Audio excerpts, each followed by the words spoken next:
Greetings. In our ongoing theme of the imminent disruption of the establishment education industry, which is very expensive, is rising in cost, and is delivering a product of equal or arguably diminishing quality as time goes on, today we're going to showcase one of the shining lights of the disruption that is underway, and one of the first experiments to, in fact, deliver education at a much lower cost, at much greater scale, and without the need for physical presence. And this is not a degree that is anything very new. It's been in operation for a few years, and it's taken a few years for a lot of the prospective applicants to even learn about it. But I featured this in an article I wrote way back in February of 2017. It was an Atom Award of the Month that I gave at that time, and only the second one that I had given, because January of 2017 was the first one that I'd given out. So in February of 2017, I recognized an online degree program, which was a collaboration between three different entities: a university, an educational tech startup, a high-tech company, and then a large blue-chip type company. So the collaboration is between the Georgia Institute of Technology, Udacity, and AT&T, and they created an online Master of Science in Computer Science program. And I gave this Atom Award of the Month in February 2017 to it. Now, this was revolutionary because this is an entire degree. It's not just some small classes that you can take. This is an official accredited degree from a highly ranked engineering institution. An institution that still grants brick and mortar in-person residence degrees as well. However, the online degree is numerically the greatest portion of its enrollment at the moment, and that happened very quickly. So the Georgia Tech Master of Science in Computer Science degree has several favorable features that qualify it for an atom disruption. It is low cost. It costs about $7,000 to complete the degree. For some people a little bit less, for some people a little bit more, depending on how long it takes you to do it, $7,000.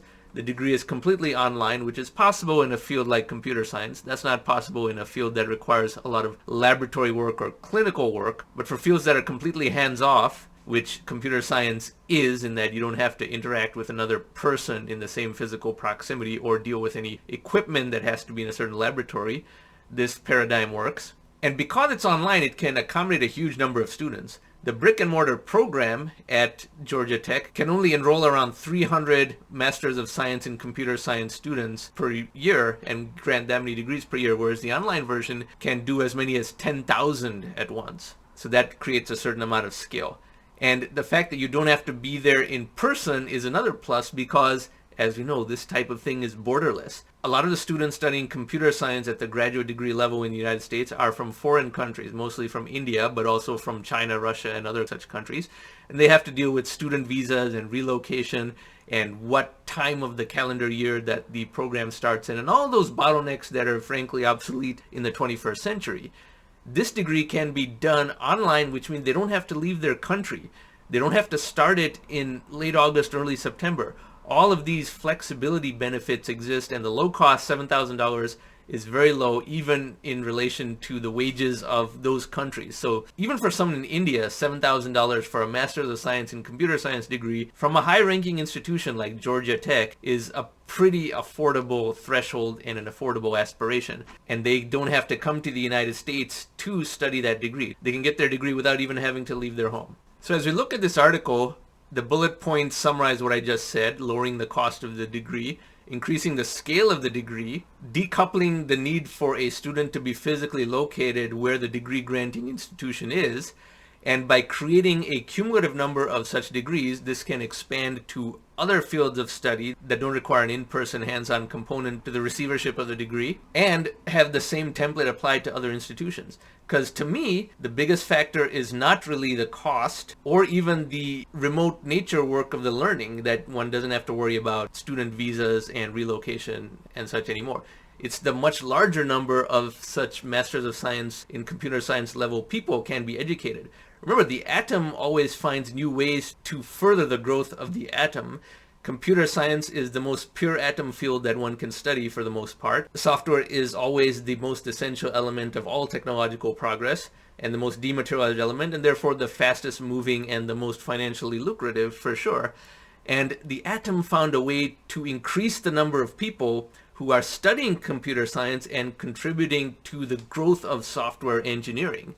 The low cost of this degree is obviously going to pull some people away from studying other types of engineering, but also from studying medicine or law or business. And don't underestimate how much the cost of a degree often influences the decision of what field a person will pursue, because they don't want to be in student debt for years and years and years after their graduation.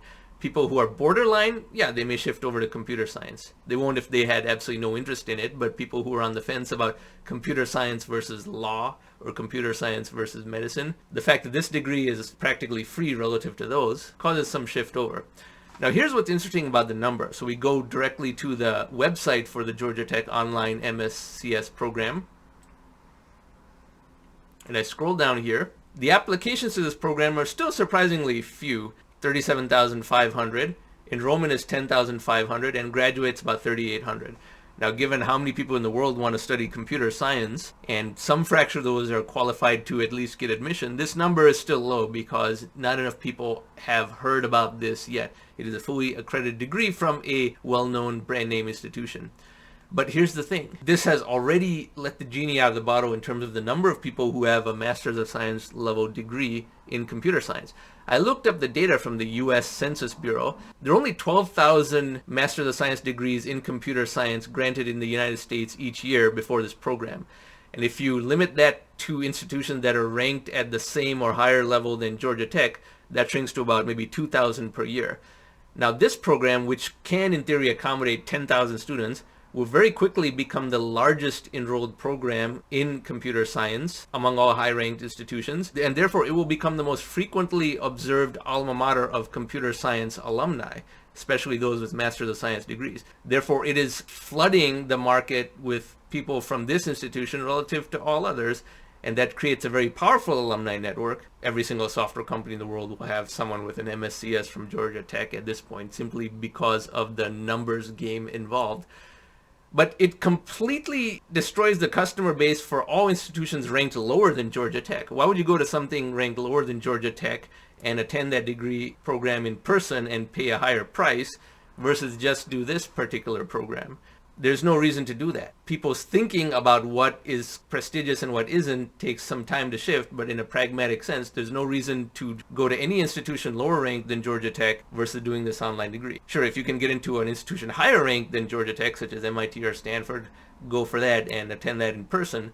But then again, those institutions could also create an online degree program. If Stanford were to create an MSCS degree that has the Stanford name, that could crush all other institutions lower ranked than Stanford. And therefore, the number of people who are gaining advanced computer science education is rising, and the atom has created its self-reinforcing feedback loop in yet another way, just by drawing people away from careers that require much more sunk cost just to enter those careers relative to computer science. Computer science, as I said before, being the most atom pure field one can pursue, the one that has the greatest and most immediate contribution to future technological progress. But nonetheless, this degree as it stands right now has established itself. 3,800 people have been granted this degree, and that number is rising very, very quickly because the enrollment is growing year over year. And therefore, this is the most bang for the buck degree on earth. Computer science is a very high paying field if you're good at it. Many people in computer science earn as much in their careers as people who pursue law, medicine, or top MBA degrees. And if you can enter that career for a degree that costs under $7,000, provided you already have a bachelor's degree in a related field, that is a tremendous bang for the buck. The notion that you should be in debt at all, let alone for years, from your higher education is absurd, and it's one of those things people in the future will find to be odd. But this is a crack in the dam, and it's kind of surprising that there's not a lot more degree programs like this from other top institutions. Maybe they're all waiting to see how the market responds to this over the medium term. But I'd say the genie is already out of the bottle, and computer science and any other field that does not require hands-on in-person work to get the degree, and that includes law as well as business school, can be online. Imagine if top law schools made their JD programs online. Top business schools made some of their business school programs online. Yes, business school requires a lot of teamwork, but that can be done online as well. What does that do for the market? Anyway, I hope you found this food for thought to be particularly interesting, especially given how imminent the disruption of the higher education establishment is, and how actual education can be delivered for a much lower cost than what these institutions want to charge their students. So if you like this type of content, I urge you to subscribe to this channel, and thank you very much for watching.